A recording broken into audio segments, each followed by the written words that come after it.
It takes a bit of finding, but on the front of the old Carlton Hotel in the sleepy seaside town of Broadstairs hangs a blue plaque. It's an apartment block these days, but it marks the spot where some of the British teams stayed and trained before embarking on their trip to the Paris Olympics almost 100 years ago.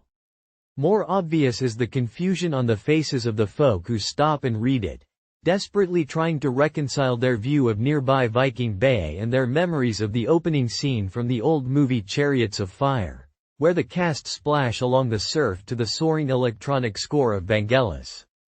That's because it was filmed 500 miles away in Scotland, next to the 18th hole of the Old Course, at St Andrews, to be precise. And as the Paris Games of 2024 approach, it provides a passable excuse to look back at one of Britain's favorite movies and some of the other liberties it took with what really happened in those halcyon Olympic days. Chariots of Fire was shot in 3 months and, despite its low budget, became a huge success when it was released in March 1981, winning 4 Oscars, including Best Picture and Best Original Screenplay. When the British Film Institute compiled its 100 greatest British films of all time in 1999, it made the top 20. Filmed for £4 million, it made more than £50 million worldwide and even marked the big screen debut, albeit uncredited, of Kenneth Branagh. David Putnam, the producer, began planning the film after reading the story of Eric Liddell, the devout Scottish Christian who refused to run on a Sunday and during the Second World War died in a Japanese prisoner of war camp in China, where he had been working as a missionary. Originally it was supposed to feature 3 British stories: Liddell, his fellow sprinter Harold Abrahams and the middle-distance star Douglas Lowe. But Lowe, then a retired judge in his late 70s, refused to have anything to do with it. Strangely, he died on the day the film was premiered. Cambridge University took a similar view, refusing permission to film the famed Great Court Run around the Trinity College quad, so director Hugh Hudson took his crew off to shoot at his old school at Eton. In the film, Abrahams became the first man to crack the quad before the college bell chimes 12. In real life he never attempted it. It was achieved for the first time in 1927 by Lord Burghley, who also didn't fancy being involved in the film and was hastily substituted by Nigel Haver's invented character, Lord Lindsay, the smiling toff who trained by placing glasses of champagne on his hurdles in the rolling grounds of his estate. For the real, leaping lord, it was matchboxes. In the film, an Oxford student from New Zealand called Tom Watson takes the bronze medal in the 100 meters. That was actually Arthur, later Lord Porritt and surgeon to the royal family, who refused to allow his real name be used. He always regretted it. "I thought it would be some tin pot film that wouldn't do my friend Harold Abrahams or the Olympics any good and I didn't want any part of it," he said many years later. How wrong I was. For more than 50 years he and Abrahams met every year for dinner at the exact day and time of the 100 meters final.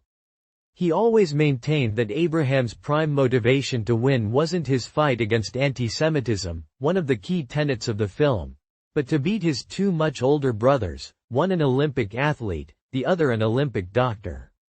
In addition, Abrahams didn't meet his wife, Sybil, until the mid-1930s. A fact conceded by screenwriter Colin Welland, who argued it was no good for the story if one of his main heroes fell in love after the film had finished.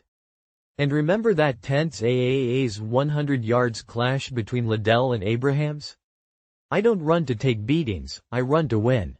It didn't happen. They never faced each other over the short sprint distance, meeting just twice, in a AAA's heat over 220 yards, which Liddell won, and also the final of the 200 meters in Paris, in which Liddell claimed bronze and Abrahams came last. The famous scene in the film where Liddell is boarding the boat for France and a journalist asks about his chances in the 100 meters heats on Sunday is also complete hokum. Liddell knew the Olympic schedule months earlier and almost immediately announced his intention not to run in the 100 meters. He then trained specifically for the 200 meters and 400 meters and didn't run in either of the relays because they were held on a Sunday. The athletics events at the 1924 Games were staged at Stades Colombes, about 6 miles north of the Eiffel Tower, and now known as the Stades Wib du Manoir, after an aristocratic French rugby star, who was killed in an air crash at the age of 24. The revamped stadium will be a field hockey venue this summer, the only location used at both the 1924 and 2024 Games. The film budget wouldn't run to shooting in France, so Chariots of Fire produced its athletic sequences at the Oval Sports Leisure Centre in Bebington, a short ferry ride from Liverpool, and an enduring source of pride for any natives of the Wirral Peninsula.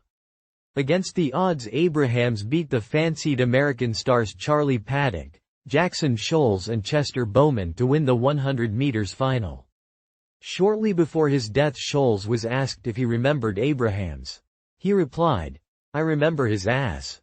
The Americans also underestimated Liddell. The favorite Horatio Fitch, who had broken the Olympic record in the semifinals, was told by his U.S. coaches that Liddell would go out fast and tie up in the final 50 meters. He didn't. At the start of the 400 meters final, the film sees Scholes hand Eric Liddell a note with a biblical reference. It says in the good book, "He who honors me, I will honor." It's true that Liddell did receive such a note before going on to win gold and break the Olympic record, but it arrived at the stadium from one of the British team masseurs. Welland claimed he had asked Scholes if he was okay with them changing the story and said the old sprinter agreed so long as it made him look good. Scholes spent the rest of his life. He died in 1987, fending off a trail of waifs and strays who found their way to his home pleading for guidance. Scholes said he never watched the film, not because of that scene per se, but because they mispronounced his name.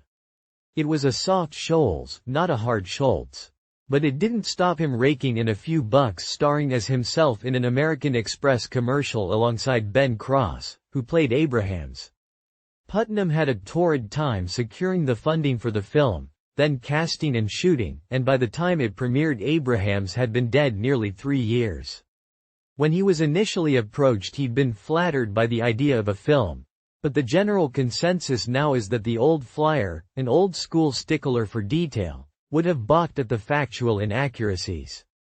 In any event, the film was a huge hit and was re-released in 2012 to mark the London Olympics. There was even a stage version in London's West End. In his 1981 review, The Observer film critic Philip French astutely described it thus: "The producers of Chariots of Fire are too deeply in love with the period trappings and their graceful, innocent heroes, truly to confront the way in which the British amateur tradition rested on gross social inequality, or to accept that the corruption of values their film, by implication, records was the inevitable consequence of the democratization of sport. But this should not take away from the fact that they have made an immensely attractive, oddly moving and immaculately acted picture, which has generosity and warmth that rarely stray into sentimentality."